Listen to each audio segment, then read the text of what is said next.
The first bullet took his helmet clean off.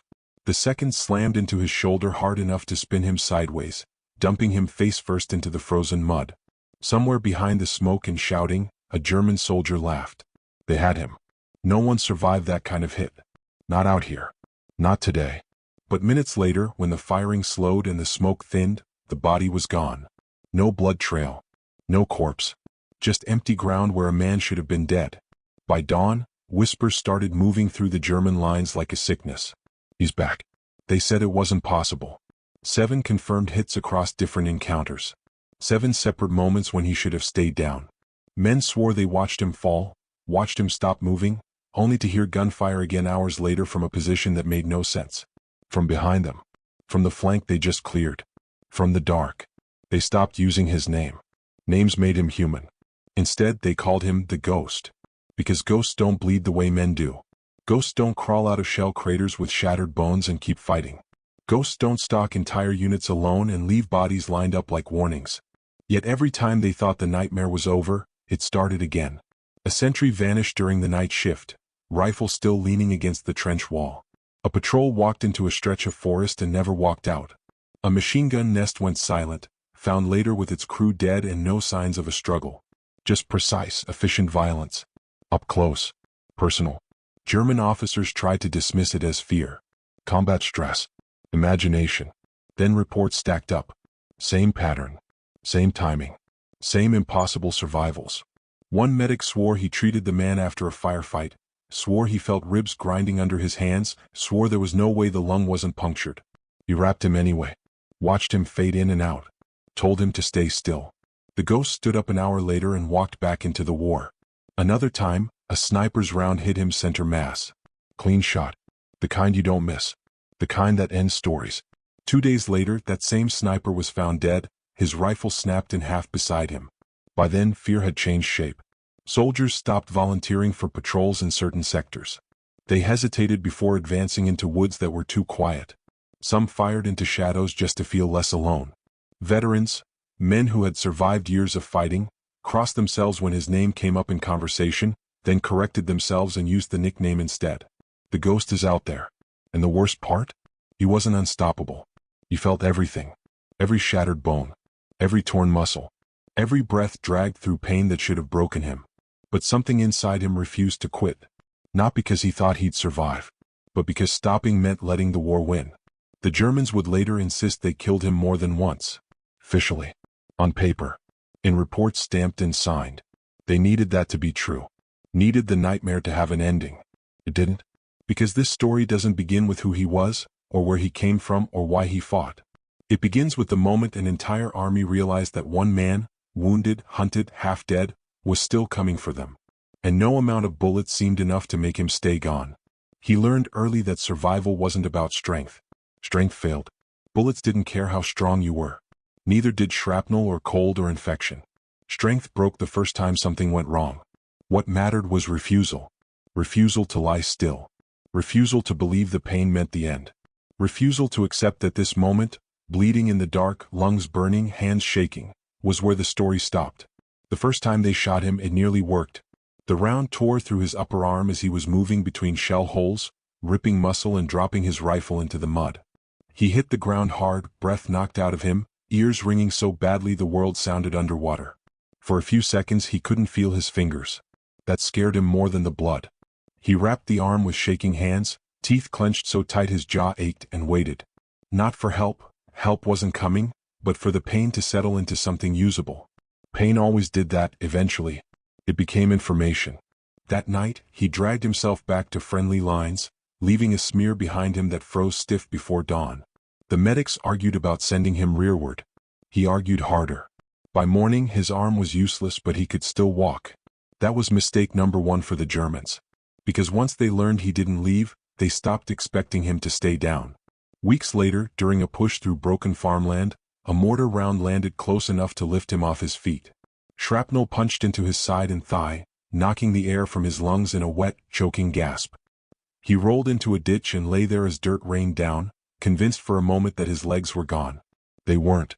One worked. The other screamed. He tied it off anyway and crawled. Inch by inch. He didn't remember deciding to move, only that stopping felt worse than dying. By the time night fell, he'd made it into a stand of trees and passed out with his back against a trunk, blood drying black on his uniform. German patrols passed within meters. None of them saw him. After that, the stories began. A machine gun crew wiped out in a trench they'd held all week. A lieutenant found with his throat cut, pistol still holstered. A radio operator shot through the skull while sitting behind 3 layers of cover. It wasn't that he was everywhere. It was that he was never where they expected. He didn't fight like a unit. Didn't attack head-on. He watched. Waited. Learned patterns. Learned who smoked on watch, who got careless at dawn, who walked point out of habit instead of discipline. And when he struck, it was fast.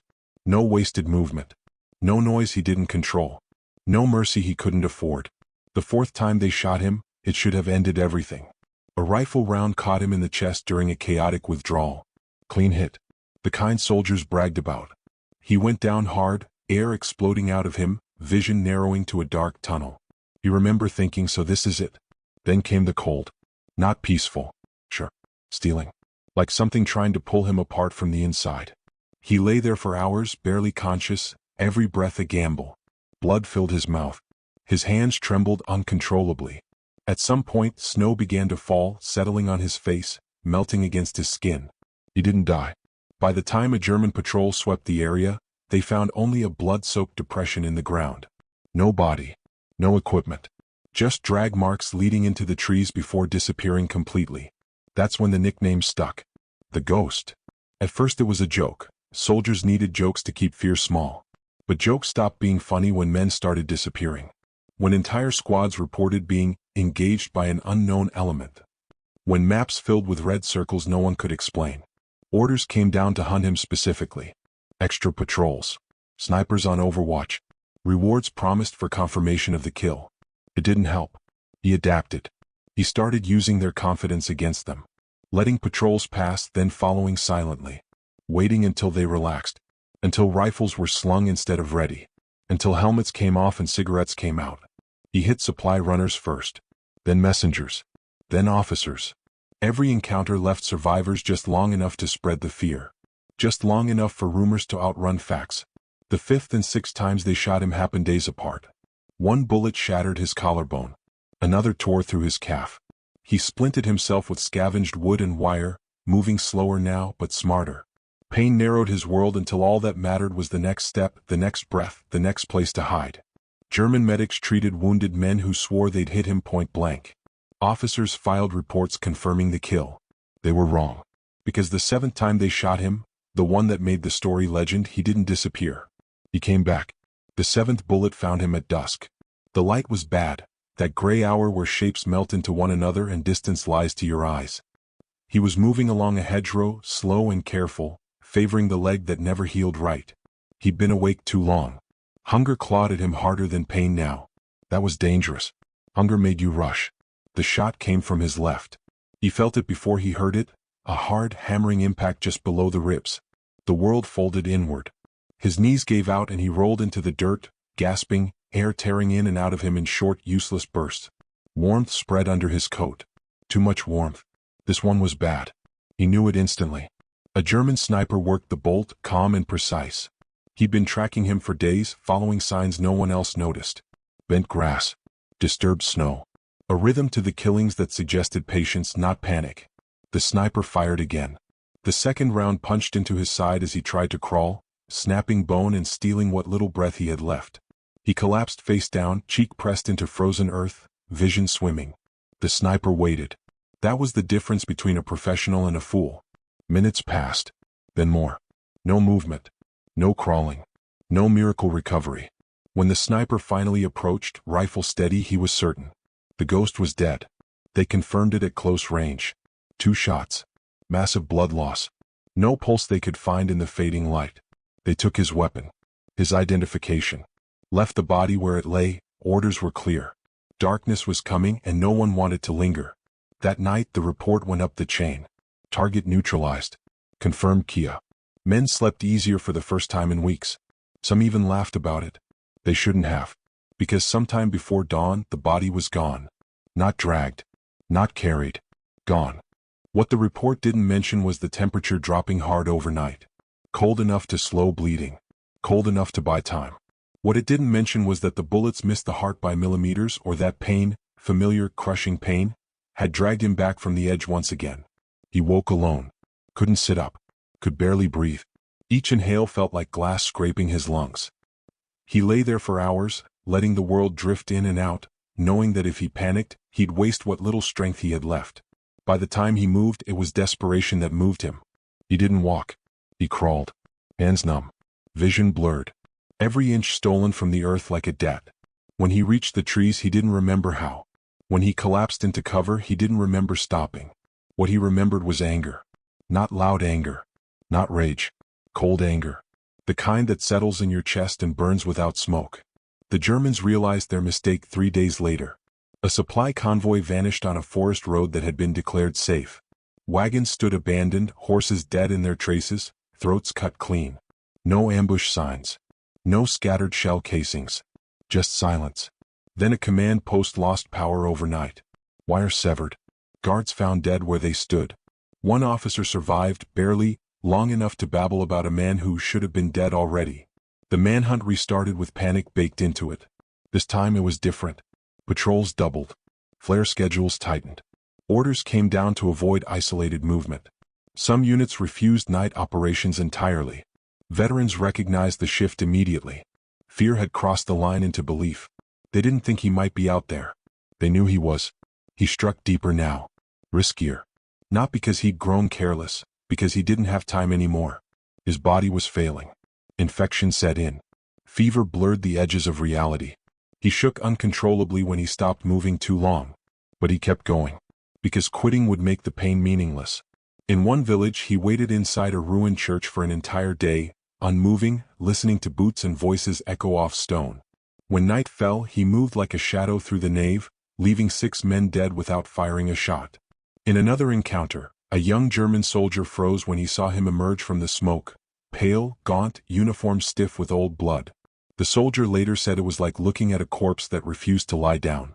Word spread faster than orders could contain it. Some soldiers swore he couldn't be killed.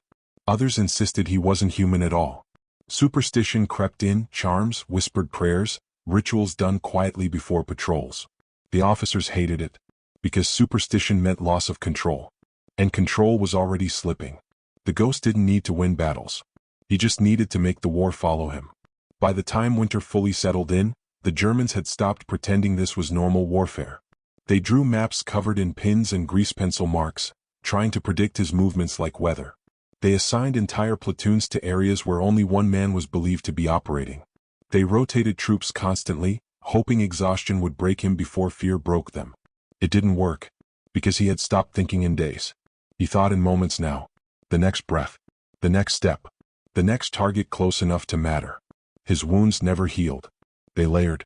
Old pain became background noise, replaced by sharper, newer damage. Fever dreams bled into waking life. Faces blurred together. Sometimes he spoke out loud without realizing it, words torn loose by exhaustion.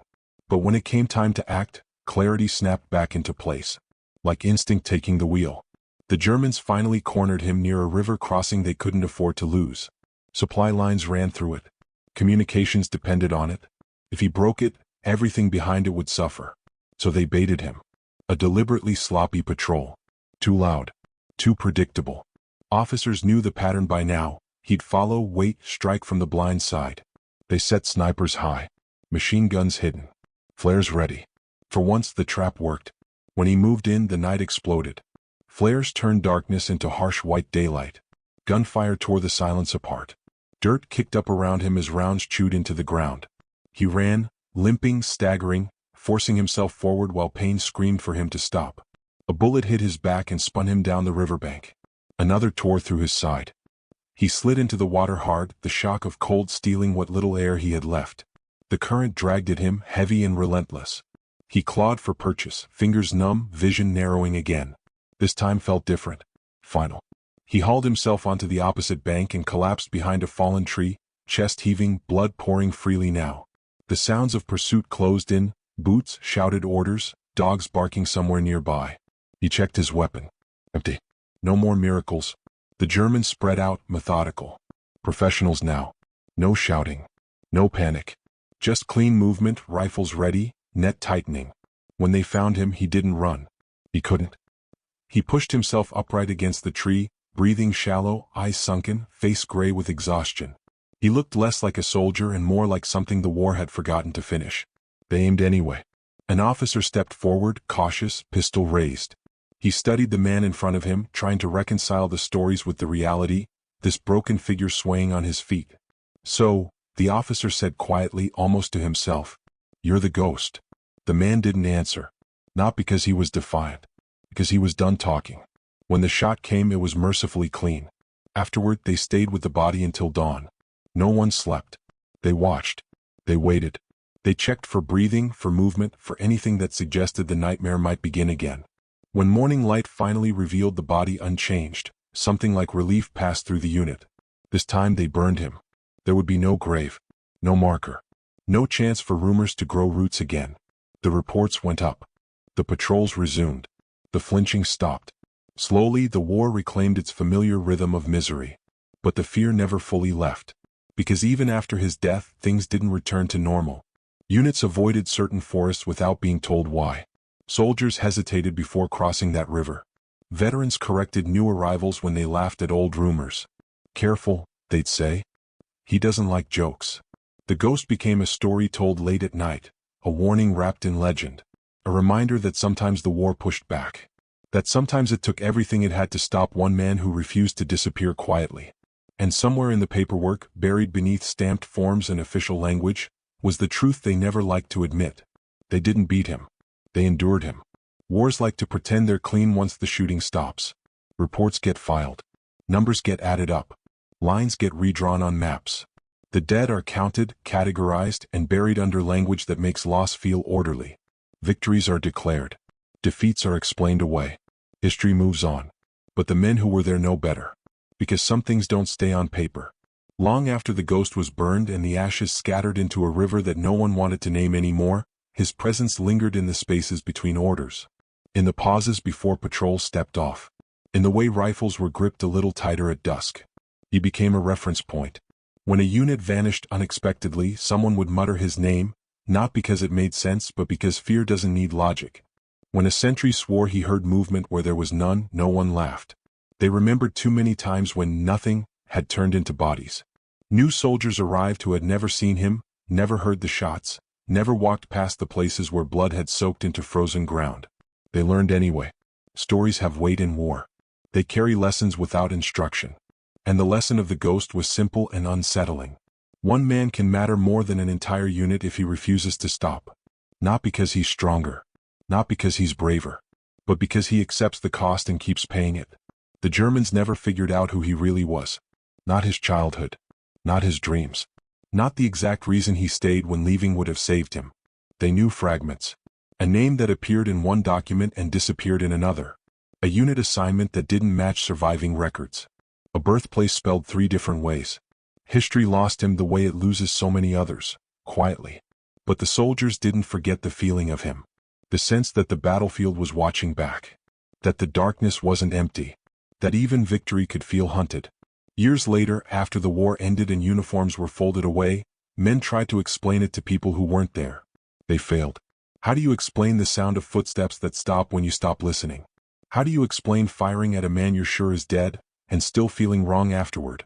How do you explain surviving something and wishing, in a strange way, that you hadn't been the one chosen to remember it?